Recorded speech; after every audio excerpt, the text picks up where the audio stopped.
Welcome back to ThimbleberryU. I'm John J. Gay. I'm joined as always by Amy Walls from Thimbleberry Financial. Hello, Amy. Hey, Jag.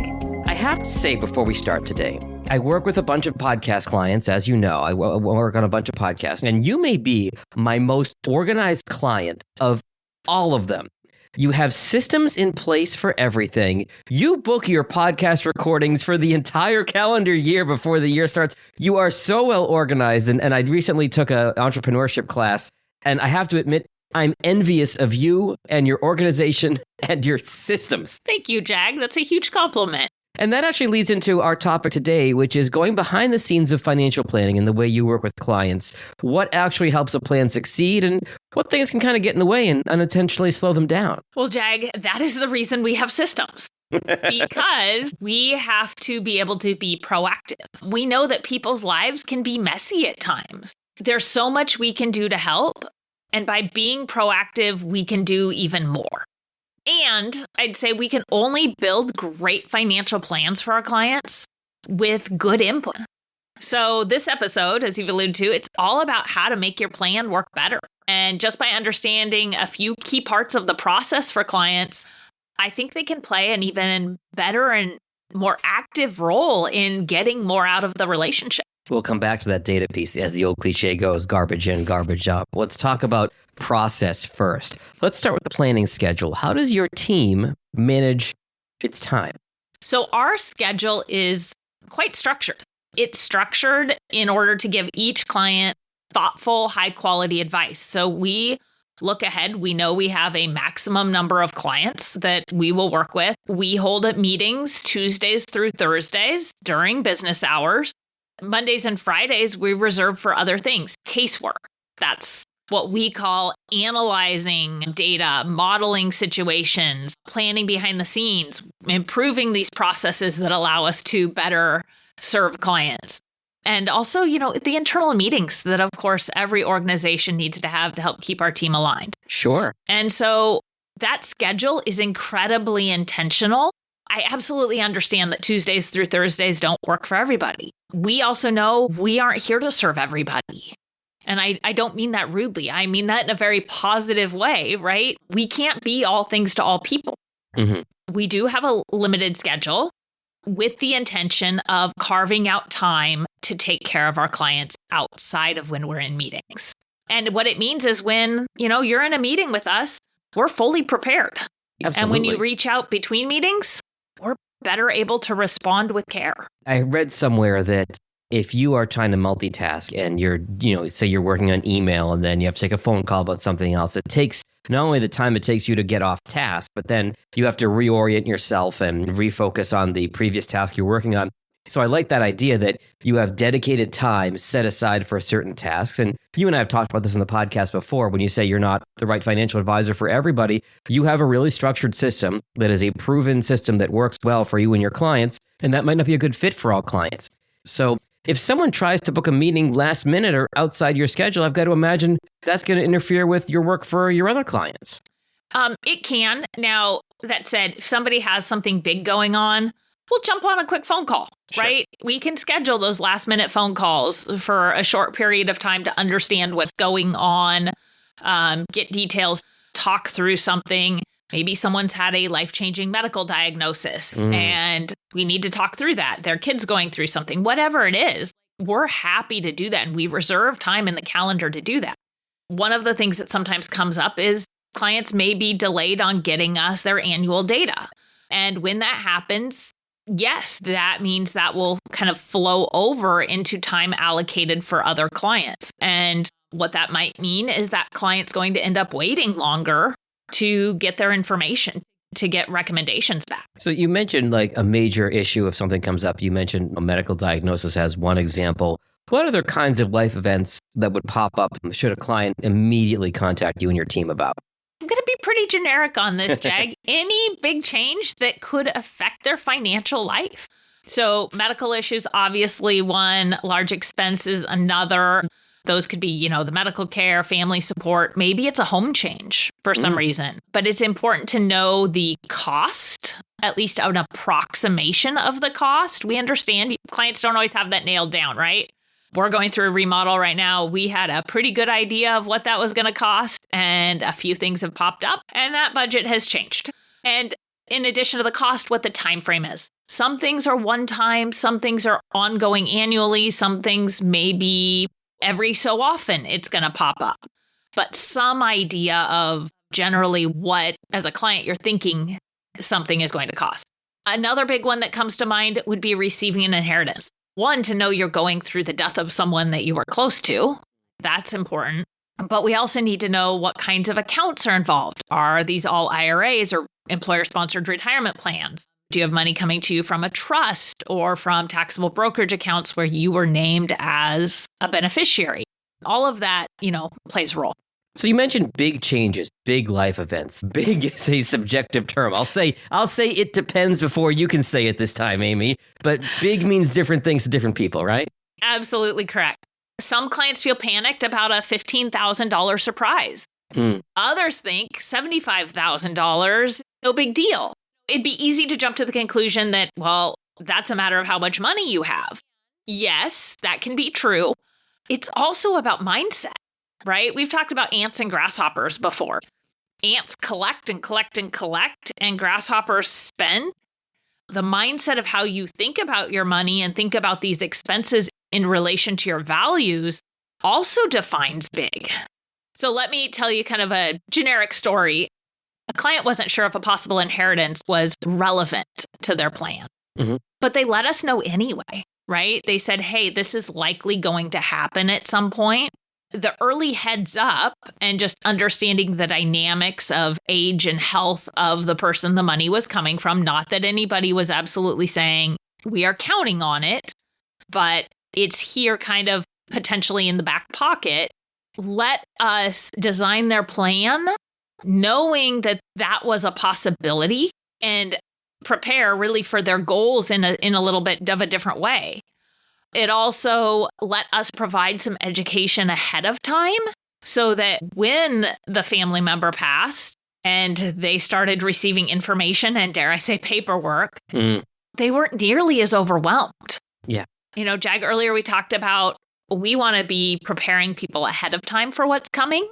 And this is a great example of how we might do that. Makes sense. You mentioned details. What are the typical kinds of documents you're going to ask for from clients and why? Here's the deal. We will never ask for something unless it might impact your financial plan. Fair.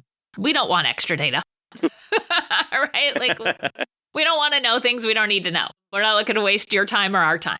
So basically, it's that we either know it's information that affects a financial plan or we think it may impact a financial plan.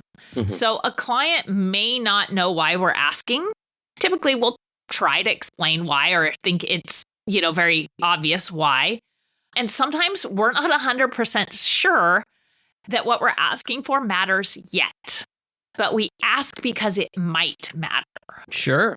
So if we, paint an analogy here, think of your financial plan like your health. If you go to your doctor, let's say you call your doctor because you've had a stomach ache, okay? You don't want that doctor prescribing you medications over the phone, right? They wouldn't really be doing their job. They might give you some generic advice. If they think it's serious, you're going to go in and they're going to do a physical and they may get some lab work. Sometimes they do that physical or they do that lab work and everything looks great. Yeah. But the important part here is if there is something important, we want to catch it. And that's why they do the physical and the lab work.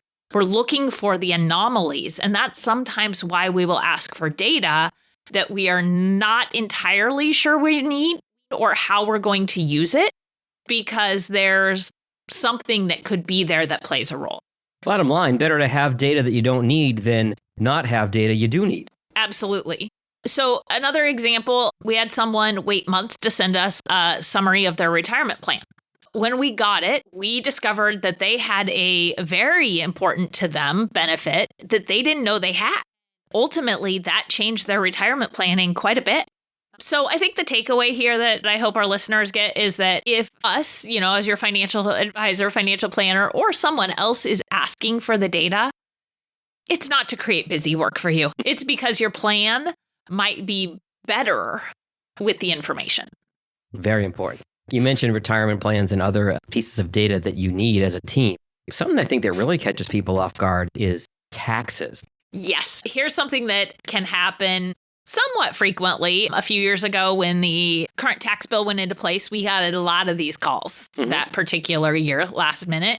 Someone calls shocked because they got a $20,000, $25,000, even bigger tax bill. Yikes. But we haven't yet seen the tax return. And that means we don't know what generated the tax bill. We don't know if the tax bill is federal or state. When I said we don't know what generated it, what I'm really saying is, was it stock compensation like RSUs? Was it something related to business income? Did something get counted incorrectly on their taxes? Maybe it's because we didn't realize with something changed that we didn't know about and they stopped their retirement plan contributions and that shot up their tax bill. So without having the tax return and its schedules to be able to review and understand more of the situation and maybe how it aligned with what we were expecting, all we can really say is talk to HR or your CPA. And we know that's not very helpful, but it's what we're limited to without information. This speaks to having an entire team, having a financial planner, financial advisor, but also having a CPA to sort of work in tandem, because you each handle different pieces of this, and having all that information together is key. Yeah, the more we know, the more accurate and proactive our advice can be. And we can work with those other professionals. Okay, so stepping back a step, Amy, what happens when somebody wants to hit an ambitious goal, but they're not even on track for like a more modest one? You know, Jag, I try to always be honest, and here's where I'm going to be really honest. If you're not on track for a less aggressive goal, what you're calling a modest goal, like retiring at 65, and you say you can't or won't make the changes necessary to hit that goal of retirement at 65, then quite frankly, it's not a good use of anyone's time, yours or ours, to explore something even more aggressive like retiring at 55. Harsh, but makes sense. Can you give me a little bit of an example here? Yeah. So a client says, hey, can I retire at 55? In the planning we've already done, right? We say, remember how you were going to need to reduce expenses and save more. We talked about it being this much for those numbers to get on track for 65. And you'd said, I just can't do that. I don't have enough wiggle room. Like my expenses aren't going to change. So I'm not going to be able to save that extra, right? Then if let's say that was $40,000, they needed to reduce expenses by and save the difference. Well, to retire at 55, that might be $80,000. Yeah. So if 40,000 wasn't possible, what is the benefit to looking at what it takes to get to 55 at this point? I'm all for looking at those goals, but let's also take incremental steps if we know something's not possible to get to the next closest thing that you're willing to do. I think you hit the nail on the head a moment ago when you talked about time. This isn't about just being harsh for the sake of being harsh. It's really, you want to protect the time of the client to not spend time is a finite resource, on something that's really not feasible. That's absolutely it, Jag, along with another concept. So not only are we protecting that client, right, in terms of time, but the time to analyze all of these things when there isn't something that can actually be done actually takes away time from all of our clients. And so we're going to draw that line in the sand for any client who wants to explore something that they've already told us they're not willing to take the steps to reach. Yeah. I said there's one other piece to that, and that is frustration. Yeah. I think one of the hardest things for people, from my experience as a financial advisor, is to be living in limbo. When people are living in limbo, they feel like they can't make decisions. And one of our core values is to simplify. Sure. So if I say to you, Jag, hey, you need to save $40,000 a year to get on track to retire at 65. That means you're going to have to reduce some expenses. We're already being very efficient with the savings you're doing. You also want to look at 55. Well, here you need to do 80,000, maybe even 90,000. And here's where that would all go. What I've really just done to you psychologically is very likely overwhelm you and given you decision fatigue And so now you're just going, I don't have any clue what to do because I'd really love this 55, but I can't even do the 65. And so I might as well just throw up my hands rather than focusing on, okay, here's what it takes for 65. What baby steps can we take to start building towards this? Sure. As our starting point. So we've talked about some common areas where there can be friction and where it may not be a good fit. Let me flip it around before we wrap up, Amy, and say, what does a successful partnership between a planner and client really look like? Before we bring on a client, we always talk about fit. Mm-hmm. That involves communication. Every relationship is about communication. Yes. Clear communication, say what you mean, do what you say, all of those things. So a little bit outside of that, tell us what's going on. Tell your financial advisor what you have going on, what you think may be coming, because not everything is a straight road. And so those things could be beneficial and allow you to make some really great choices and decisions and pivots. Send the documents that are requested, even if you don't know why they matter. And then be realistic about what you're willing to change. The numbers won't move if nothing else does. And so it's important to say, yeah, I'm drawing a line there.